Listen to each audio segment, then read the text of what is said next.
Em nome do Pai, e do Filho, e do Espírito Santo. Amém. Evangelho de Jesus Cristo segundo São Marcos. Glória a vós, Senhor. Naquele tempo, Jesus saiu de novo da região de Tiro, passou por Sidônia e continuou até o mar da Galileia, atravessando a região da Decápole. Trouxeram-lhe então um homem surdo que falava com dificuldade e pediram-lhe que Jesus lhe impusesse a mão. Jesus afastou-se com o homem para fora da multidão. Em seguida colocou os dedos nos seus ouvidos, cuspiu e com a saliva tocou a língua dele. Olhando para o céu, suspirou e disse: Éfatá, que quer dizer abre-te. Imediatamente seus ouvidos se abriram, sua língua se soltou e ele começou a falar sem dificuldade. Jesus recomendou com insistência que não contasse a ninguém, mas quanto mais ele recomendava, mais eles divulgavam. Muito impressionados diziam: ele tem feito bem todas as coisas. Aos surdos faz ouvir e aos mudos falar. Palavra da salvação. Glória a vós, Senhor.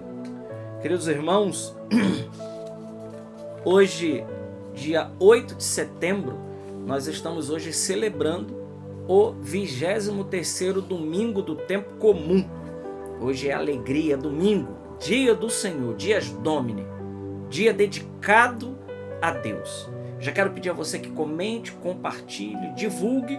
Se não é inscrito no canal, vamos se inscrever e vamos fazer esse apostolado crescer. Meus irmãos, o texto que nós lemos de São Marcos hoje é a confirmação, ou seja, é a execução do texto da primeira leitura. O profeta Isaías, 700 anos antes de Cristo, diz: dizei às pessoas deprimidas, criai ânimos, não tenhais medo. Vede, é o nosso Deus. Olha que coisa maravilhosa. 700 anos antes de Cristo, o profeta Isaías estava dirigindo uma palavra, e essa palavra ela é atual.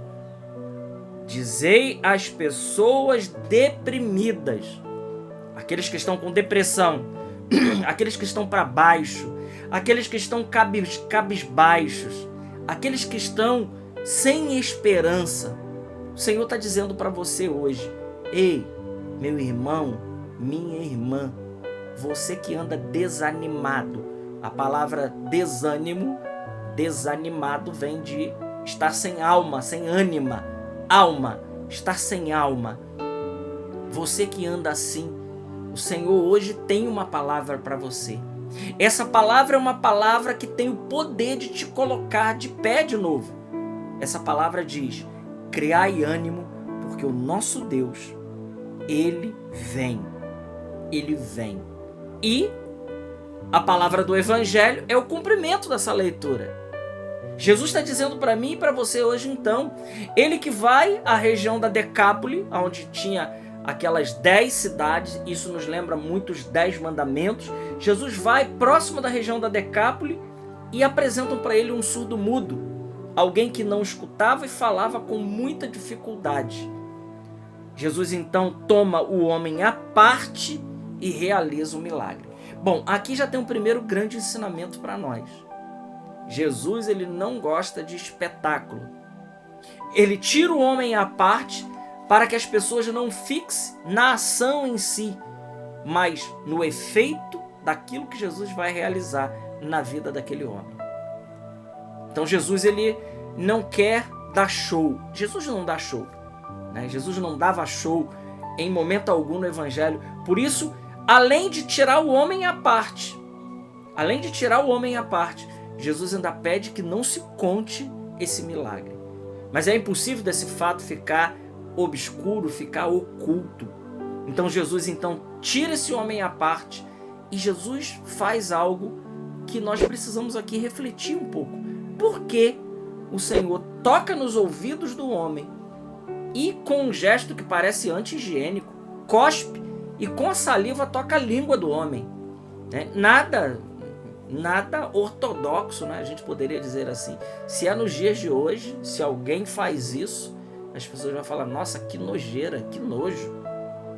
Mas Jesus, com esse homem à parte, ao realizar esse gesto de tocar, ele está querendo nos dizer algo. Ele está querendo nos ensinar que a humanidade, ela precisa estar unida à divindade. O fato de... Porque ele podia ter curado com uma palavra. Basta uma palavra do Senhor. Bastava uma palavra. Jesus não precisaria ter realizado esse ato em si. Mas ele o faz para mostrar para mim e para mostrar para você, querido irmão, querida irmã, que a nossa humanidade, ela será plenamente curada, restaurada, à medida que ela estiver unida à divindade. O humano, somos nós, precisa estar unido ao divino. E o Senhor, com isso, ele nos lembra uma outra coisa. Ele nos lembra a debilidade de Adão, que essa debilidade que passou a todos nós. Essa surdez de Adão que não ouviu as palavras de Deus quando disse para ele: você pode tocar em todas as coisas, mas na árvore que está no meio do jardim está proibido a você. Adão, que com a sua surdez ele não escuta o Senhor, e com a sua mudez ele não responde a Deus quando Deus o chama: Adão, cadê você? Ele se esconde de Deus.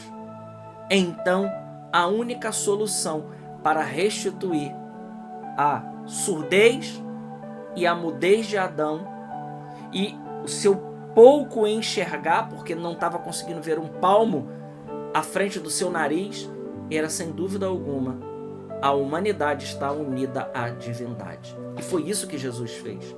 A segunda pessoa da Santíssima Trindade, o Verbo Eterno, ele assume a nossa natureza humana. Para quê? Para poder nos levantar. Ele desce, como nos ensina Filipenses capítulo 2, na sua kênose, no seu rebaixamento, ele desce até a nossa condição miserável para poder nos elevar com ele. É isso que o batismo faz em nós. Nós descemos à morte de Cristo e nós ressuscitamos com Cristo na glória.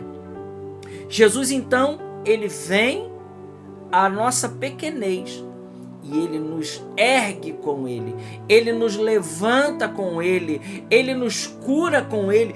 E por causa desse ato do Senhor, meus irmãos, por causa desse ato do Senhor, nós podemos criar ânimo, porque aquilo, a única coisa que poderia nos deixar eternamente tristes, eternamente sofridos e angustiados e condenados e passar a eternidade sofrendo, seria ficar longe de Deus para todo sempre.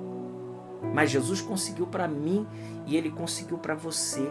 Por isso ele está dizendo para mim e para você hoje. E aqui eu quero dirigir uma palavra a todos aqueles hoje que estão passando por grandes dificuldades, com respeito a toda a sua dificuldade, meu irmão, minha irmã. Eu não sei qual a sua dificuldade que você está passando hoje, mas eu tenho duas palavras para você hoje. A primeira é: aguenta firme, porque isso vai passar. Isso vai passar de um jeito ou de outro. De um jeito ou de outro, isso irá passar. Se é uma doença que tem como destino levar à morte, uma doença que, para aqueles, por exemplo, que estão agora com doenças incuráveis, eu quero dizer para você, Jesus pode te curar, mas Jesus também pode te curar de uma outra forma, te levando para junto dele e cessando todo esse sofrimento e te dando para você a grande vitória da vida eterna. Então, tudo passa, como diz a grande Santa Teresa d'Ávila. Tudo passa, a paciência tudo alcança. A quem tem Deus, nada falta. Só Deus basta. Só Deus basta para cada um de nós. Então, a primeira palavra que eu quero dirigir para você é: aguenta firme, porque seja o que você estiver passando, vai passar. De um jeito ou de outro, vai passar. Porque o que Deus tem preparado para nós são coisas que os olhos nunca viram, que o coração humano nunca experimentou.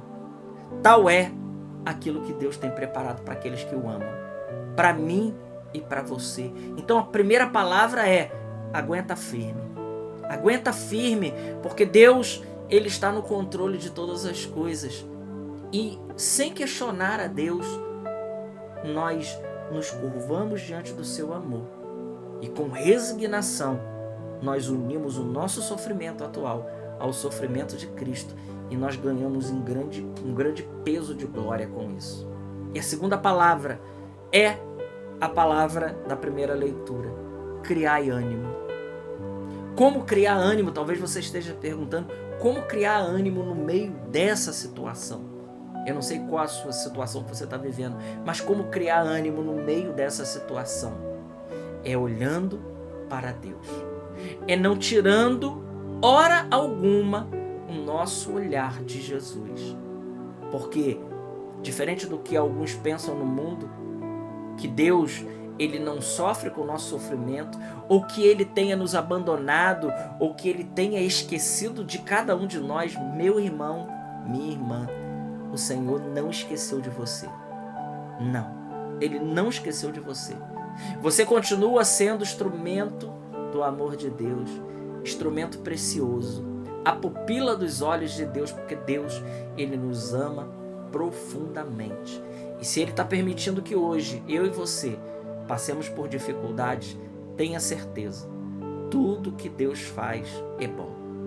Tudo que Deus permite que aconteça na nossa vida tem um desígnio, tem um propósito. Nós só precisamos encontrar qual é esse propósito. Qual é esse desígnio amoroso do amor de Deus? Ainda que a gente não entenda, ainda que a gente ache que isso é um absurdo. Pois é, São Paulo diz, a linguagem da cruz é loucura para o mundo. Para o homem psíquico, como disse São Paulo semana passada, o homem psíquico não entende as coisas do espírito. Ele julga tudo segundo a carne. Mas o homem espiritual, ele julga tudo segundo o Espírito, ele não é julgado por nada e não é julgado por ninguém, porque a lei que move o coração do homem espiritual é a lei de Deus, é a lei de Cristo. E é sobre essa lei não há prisão, não há cadeia, não há sofrimento algum. É aquilo, e eu encerro com a palavra que São Paulo diz em Romanos capítulo 8. O que pode separar nosso coração do amor de Deus? Fome, peste, tribulação, espada, dor, sofrimento, frio, nudez, perseguição, calúnia, a morte. Nada pode nos separar do amor de Deus manifestado em Cristo Jesus na cruz por cada um de nós. Aguente firme e crie ânimo, porque o Senhor é contigo, é comigo, é com cada um de nós, e Ele só sabe fazer é me amar e te amar. E no momento oportuno, tudo cessará. A voz do Senhor, como nos diz o livro do Apocalipse, Ele enxugará toda lágrima e todo pranto dos nossos olhos. Glória ao Pai, ao Filho e ao Espírito Santo, como era no princípio, agora e sempre. Amém. Deus te abençoe.